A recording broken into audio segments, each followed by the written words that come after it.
বন্ধুরা, welcome back to my channel. তো তোমরা সবাই কেমন আছো? আশা করছি তোমরা সবাই খুব খুব খুব ভালো আছো। আর হ্যাঁ, এখন মোটামুটি বাজছে 4:30 মতো।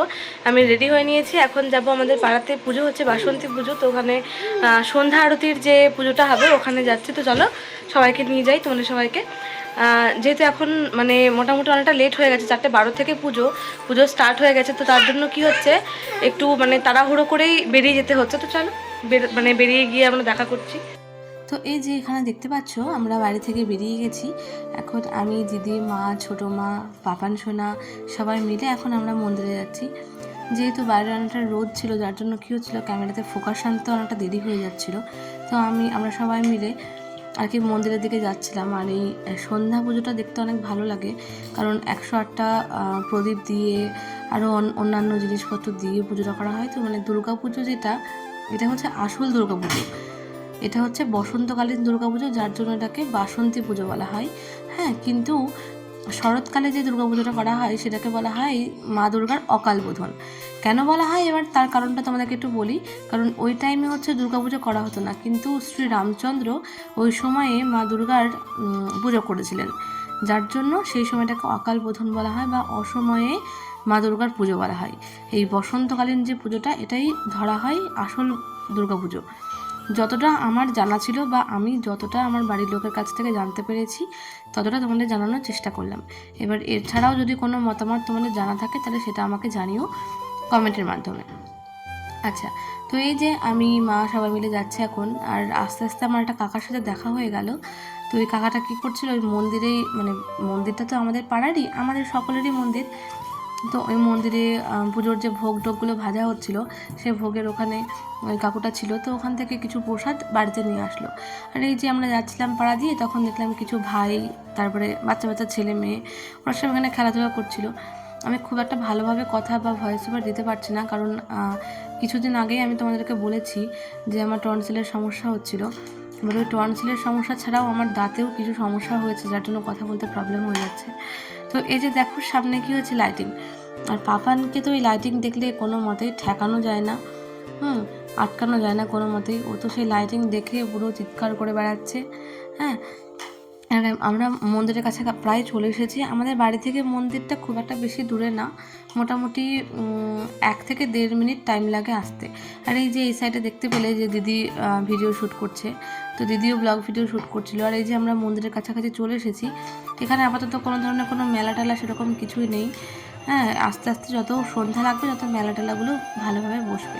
আর এই যে এটা আমাদের পাড়ার মন্দিরটা কিন্তু অনেক সুন্দর। তোমাদের কেমন লাগলো আমাদের মন্দিরটা একটু কমেন্ট করে জানিয়ে দিও। আর এই যে আমরা চলে এসেছি মন্দিরে। এখন আমরা মন্দিরে, আমি জুতোটা খুললাম একটু, যার জন্য ভিডিওটা একটু নড়ে গেছিলো। তো এই যে মন্দিরে এখন আমরা উঠে গেলাম। আর মা বাসন্তীর পুজো কিছুক্ষণ ধরে আমরা একটু মন দিয়ে দেখতে চাইছি। আমার সাথে সাথে তোমরাও একটু মা বাসন্তীর পুজোর যে আরতি, সেটা একটু দেখে দাও।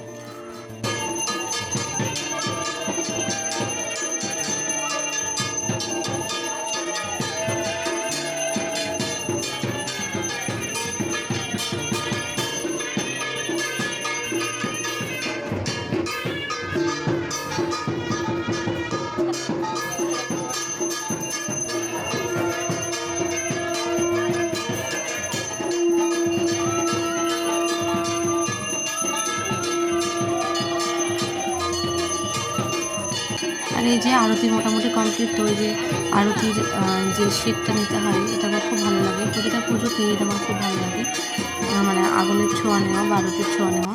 তো আমি ওখানে মোবাইল ধরেছিলাম বলে খুব একটা ভালো তুলতে পারিনি, যেহেতু শেডটা নিচ্ছিলাম। আর এই যে এখানে বলেছিলাম না যে 108টা প্রদীপ দিয়ে পুজো করা হয়।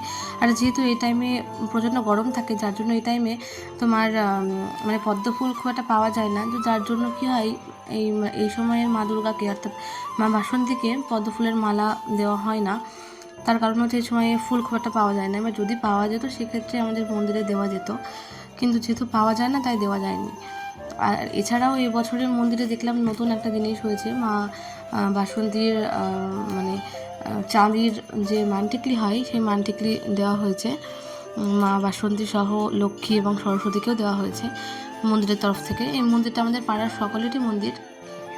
বেশ ভালো লাগে। এর আগে শিব পুজো হয়েছিল, আমি মন্দিরেই শিব পুজো করেছিলাম, মন্দিরেই সারা রাত এখানে আমি জেগে বাবা ভোলানাথের মাথায় জল ঢেলেছিলাম। 4 প্রহর প্রায় ভোর 4:30টার দিক করে আমি মন্দির থেকে বাড়ি গেছিলাম। এখানেই ভোগ প্রসাদও দেওয়া হয়েছিল আর কি আমাদেরকে, যেহেতু সারা রাত আমরা উপোস করেছিলাম তো তার জন্য। এখানে আমি কিছুক্ষণ আরতিটা দেখলাম, পুজো মোটামুটি যখনই শেষের দিকে, তারপরে আমরা একটু এদিক ওদিক ঘুরতে যাব বলে ঠিক করলাম। আর এখানে এই যে দেখো পাপান সোনা খেলা করছে, আর ওইদিকে ঘন্টা বাজাচ্ছে একটা কাকু, ওটা দেখে দেখে ওরও ইচ্ছা হয়েছে ঘন্টাটা ও বাজাবে। এবার কিছু করার নেই, তারপরে ওকে নিয়ে যেতে হলো। আবার এদিকে একটা ঢাকি ছিল যে ঢাক বাজাচ্ছিলো, পুজোর ঘন্টা ঢাক সেগুলো বাজাচ্ছিলো। তো ওখানে কী হয়েছে, ওখানেও ও চলে গেছে, দিয়ে ওখানে গিয়ে ও ঢাক বাজাতে লেগেছে। মানে ও বাজনা শুনলে নিজেকে আর মানে শান্ত রাখতে পারে না, ও এতটাই মানে ঠাকুর বা বাজনাকে এত ভালোবাসে। আবার ঠাকুর দেখলে ও নমো নমো নমো নমো করতে থাকে সমানে।